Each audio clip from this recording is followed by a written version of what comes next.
Gaston complice, ok? Qui pense que c'est Faustine? Il y a des gens qui ont voté 2 fois là.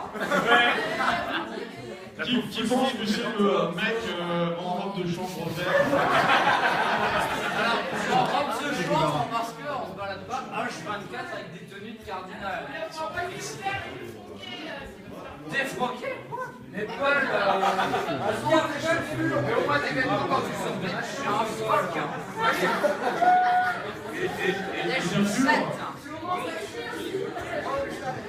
Nous avons gardé le meilleur pour la fin, le séducteur, le gentleman de César. C'est pas ça, d'accord? Le Louis de Rohan. Le chevalier, le Votez pour moi, votez pour moi. Salut, salut. J'oublierai jamais. Florent, c'est pas Il n'y a pas de femme qui vote pour moi. Alors, je pense que certains d'entre vous ont trouvé la personne. Félicitations. Alors, qu'est-ce qui s'est passé? Donc, aujourd'hui, nous sommes effectivement le 25 février 1750 au château des Rohan à Mutique. Il s'avère que hier soir, les habitants du château ont reçu la visite de 3 personnes, donc le chevalier des Rohan, le commandant des Dragons Rouges et le gouverneur de Strasbourg.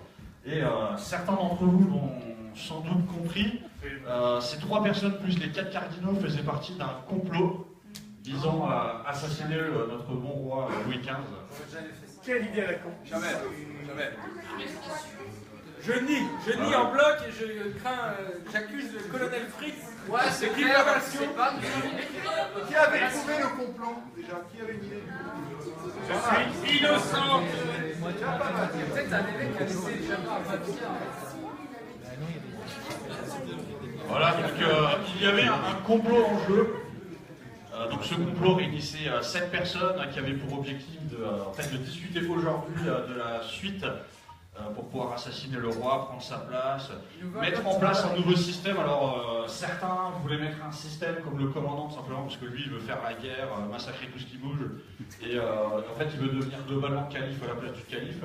Non, empereur à la place du roi. Voilà. Donc ceux qui ont cru qu'il y avait un contre-complot pour moi, pour protéger le roi, désolé vous êtes fourvoyés. Ceux qui ont cru que je complotais contre les archevêques, enfin les évêques, Mais contre moi aussi. mais contre moi aussi. Donc, le commandant faisait partie du complot et son objectif final globalement c'était juste que si le complot réussisse, ben, il se débarrasse des comploteurs pour être le seul qui reste. C'est un gros connard. Quoi? Huez-le. Il est pas con, il est pas con. Le gouverneur ici Il avait pas présent de moustache. faisait lui aussi partie du complot, mais lui, pour d'autres raisons, ce qui le liait principalement à l'archevêque, c'est que beaucoup l'ont trouvé, c'est qu'il avait des problèmes d'argent. Et ouais, presque tout le monde, c'est bien. Il avait des problèmes d'argent. C'est pour ça qu'il a pas pu s'acheter une belle perruque.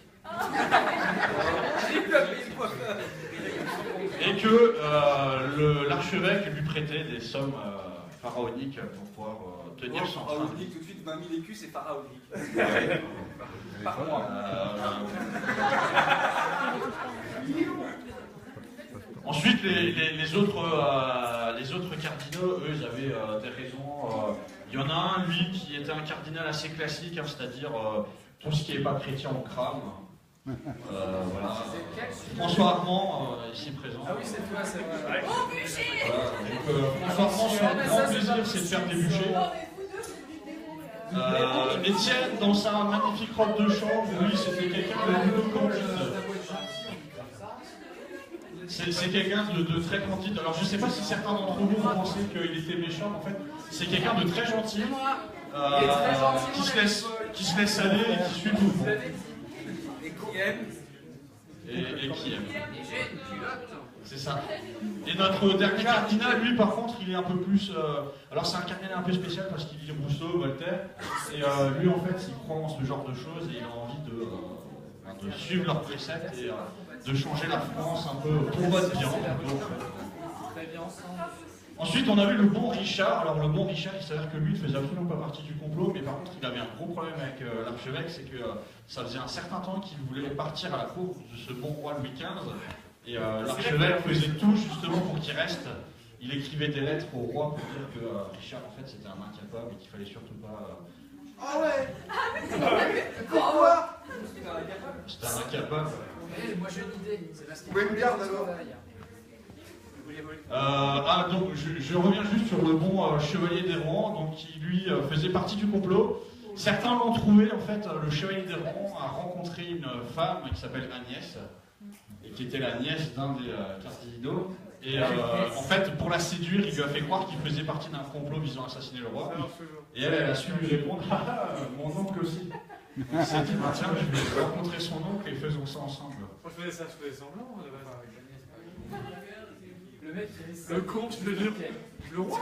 La nièce de Étienne, ici présent, Non, la nièce de Paul. de Paul, oui, donc qui est habillé en vert. Habillé.